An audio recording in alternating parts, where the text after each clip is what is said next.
2 days lang nag-duty.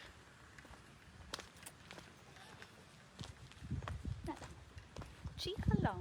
Ano di ay? Sinaw kay tagnaw. Kay sun-kissed man ko nung charis. Yay! 2 days rami nag-work this week. Diba? Ang saka nice. Na lang, pag golden week na pod, laag na pod, gasto na pod. Da. So, marita siyang chika. Like, uuwi ng maganda.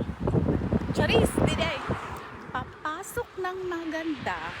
Tapos, uuwi ng maganda. Ganun. Ganun ang peg. Char. Feeler, no? Ang saka feeler. So, yun lang.